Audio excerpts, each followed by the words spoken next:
Today we're going to talk about the top 10 mistakes to avoid when purchasing a home here in Florida.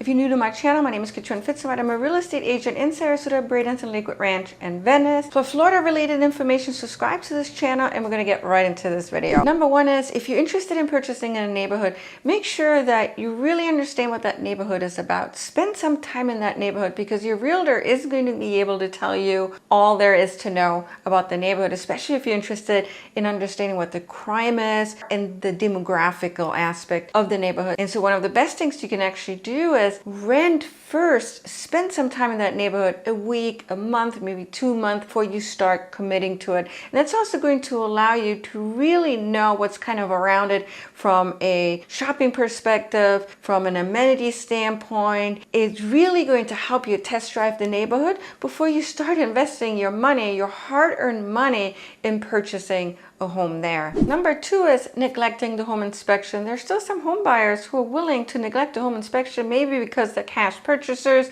and to them it's really not that important.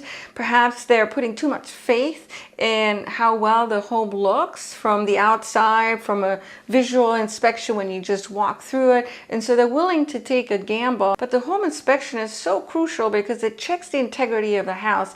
And in Florida, where the weather is so intense when it comes to hurricanes and summer weather, the heat, the glaring sun, you want to make sure that your roof is sound, the integrity of your house is in good condition, that your electric, plumbing is working, in order to uncover any hidden problems before actually committing to the purchase of the home. With inspections, yes, you're going to be spending some money. You're going to be spending anywhere from $500 to $1,000, maybe a little bit more, depending on how many different kinds of inspections you're going to get. But in my opinion, it is far better to lose $1,000 versus being stuck with a lemon later with a home that may cost you $30,000, $40,000, $50,000 in home improvement repairs after closing. My recommendation is, at the very least, when you do a home inspection, is to do a regular home inspection and also do a termite inspection. And that actually leads me to number three, and that is, Florida is a very hot and humid place, right? And so our homes are very prone to pest infestations, especially termites, subterranean termites being one of the worst kinds. Now, if you're somebody that just closed on a house in Florida, or perhaps you've owned it for a long time, but you don't have termite protection, definitely get termite protection, especially for the subterranean type, because they're so hard to spot until the damage is so far gone. But if you protect your home by putting in bait inside of the ground, it is far less likely that you will have a subterranean termite issue. You want to safeguard your home, your investment. Also, if you have termite issues, you have to disclose it when you sell your home to the next buyer. And in many cases, it's going to lower the perceived value of the house in the eyes of a buyer. So it's best for you to never even have an issue with termites. And what do? Well, you take preventative action. Now, if you're mortgaging the house, the bank that's lending you the money, they're going to request that you have insurance of the house. And if the home is in a flood zone, say it's in flood zone AE, they're going to request that you get flood insurance as well. If you've put an offer in and you don't understand what the home insurance and the flood insurance costs are going to be, you may be stuck having to pay a far greater bill than you initially anticipated. Before you even put an offer in, talk to a home insurance broker, get an estimation of what it's going to cost you to put insurance on the house. Do you need flood insurance? Likely, if you're in a flood zone and you're financing your home, you're going to need flood insurance. If you're a cash buyer, it really is up to you. If you're going through Citizen, then you absolutely will need flood insurance along with homeowners insurance. This is just a new mandate that has come through. So the best thing, again, that you can do is talk to a home insurance person before you put an offer in. Number five is not really understanding flood zones and elevation. We're in Florida, and we're prone to hurricanes. If the home is really close to a coast, it could potentially be prone to flooding. Just think Fort Myers. Fort Myers Beach got completely wiped out. Of course, a lot of this depends on where the hurricane hit, but you want to understand the risk level involved in the home that you're about to purchase, right? And so flood zone X is the preferred flood zone. There's still a possibility that a flooding could occur in flood zone X, but the likelihood is far less than if you were, say, in a flood zone AE. So understand the flood zone. Also make sure that it's not about to change, because FEMA did just reissue new maps, and so some areas may be changing from an X to an AE.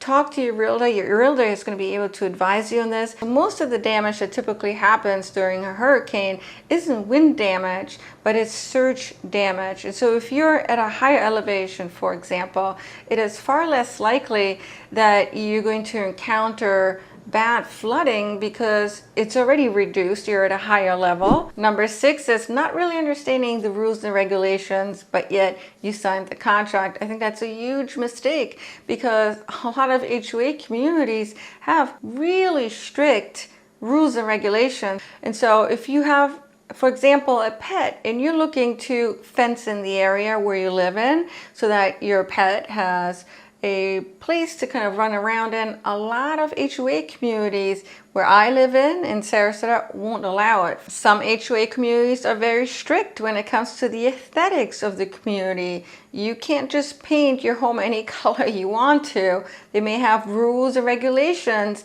that put standards in place in terms of what modifications you can make to the house. If you're somebody that's looking to rent out the house, maybe you're looking to rent it out 12 times a year, make sure wherever you buy into that you're actually allowed to do that. Now with the Surfside bill, which passed due to the incidents that happened in Surfside in Miami, it is so important that you check also the financials, the budgets of condos and co-ops, especially those that are much older, say 20, 25 years old, to ensure that they are financially sound to go through the rigorous inspection and the financial needs to ensure that the upkeep, the maintenance of the condo is kind of in line with what the Surfside bill is now requesting. Now, I have a very detailed video that talks about the Surfside bill and the consequences and what to kind of watch out for. I'm going to link to it at the end of the video. So if you haven't watched it yet, you can just link through it there. Number 7 is not really anticipating what the new property taxes are going to be, because you're looking at what the current owner is paying, and that is most likely not going to be what you could be paying, because as soon as you purchase a home, the taxes get reset. Here in Florida, if you purchase a house and you homestead it, the taxes can't go up any more than 3% a year. If it's homestead, if it's not homestead, it can't go up any more than 10% a year. Just generally speaking, if you take 1.2% of the purchase price of the house, that should get you relatively close to what you can expect to pay on taxes. Now, I will say this, the tax appraisers are going to tell you that it is really difficult to guesstimate what the taxes are going to be, because there's just so much that goes into it. But I feel that 1.2% or 1.3%, even if you want to be more conservative, is going to give you a much better idea of what your tax is going to be like versus what the previous owner is paying, because as we talked about, it could have been homestead. They may have owned this home 6-7 years. Now, with home values having shot up so much over the last 2 to 3 years, especially, we can expect those that are purchasing a home to be paying far more in property taxes versus the previous owner of the house. Number 8 is forgetting to consider maintenance and repair costs. So if you purchased a home, and let's just say it's in a non-HOA community, who's going to take care of the lawn? Maybe you have a pool. Who's going to take care of the pool? There is costs involved unless you're willing to do those yourself. Now, maybe you purchased in an HOA community and it's maintenance free, then you don't really have to worry about it, because your HOA fees are already covering that, and hopefully you've accounted for that in your budget. But in a non-HOA community, who's responsible for it is you. Now, your home, when it went through the home inspection, may have been in working order for the most part, right? But let's just say the air conditioner is 10 years old. Eventually, you're going to have to switch it out for a new air conditioner. If the roof is 15 years old and you were able to get home insurance on it, eventually you're going to have to switch that out. If it's a tile roof, they say that the lifespan there could be 20, 25 years or so. So determine what the life of the roof is going to be, and also understand what the roof costs are so that you can start saving money to get a new roof in place when the time is there. Windows, a lot of the older homes have original windows in them. New windows are going to be very expensive to get. I myself am thinking about getting hurricane-proof windows, and I'm getting quotes in the $100,000 range. I would say about $80,000 to $120,000, depending on which company is quoting it for me, okay? But the point being is it's going to be very expensive for me to switch that out. And those are costs that you just need to anticipate. You might want to just put up shutters, which is going to be far less expensive than hurricane-proof windows, but there's a cost involved in getting shutters. So know what needs to be replaced when have a budget ready and start anticipating those costs so that you have enough time to actually save for them so it doesn't just hit you over the head. Number 9 is not knowing what budget you could be shopping in when you're looking for a home. And maybe that should have been the first point that I should have talked about, but I'm doing it now. So a lot of buyers that I'm working with are going to be financing, and they're coming here, they're looking for a home, but they don't have a pre-approval, and so they don't really know what their budget is going to be like, what they can get financing for. My suggestion is get a pre-approval through a mortgage broker, which is going to help you understand what budget you could be shopping in so that you don't waste your own time, right?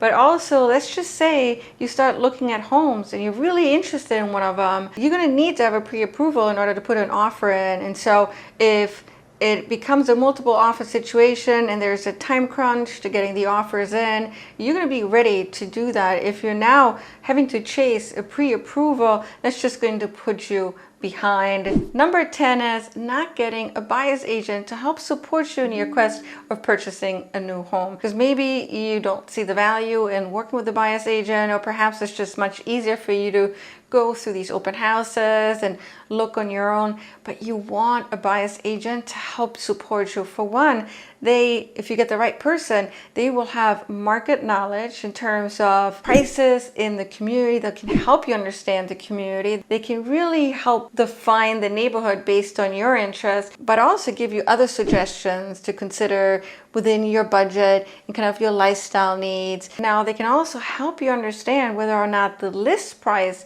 is fair value. They'll do a comp analysis. They'll be able to tap into data that you won't have access to. Your buyer's agent is going to analyze the landscape for that particular neighborhood, that street, to help you determine the best way forward when it comes to placing an offer. And in Florida, you do not pay the buyer's agent. It's the seller that pays the buyer's agent once the deal goes through. This video is meant to help you avoid some of the pitfalls when purchasing a home here in Florida. I hope you found value in this video. If you liked it, do me a favor, like this video. It does help out the channel. Now, if you're looking to purchase in the Sarasota or Manatee County region, I would love to be your realtor of choice. Call me, email me anytime. I truly love hearing from all of you and talking to you on the phone or via email. Thank you so much for watching today. I always appreciate when you guys do. Take care.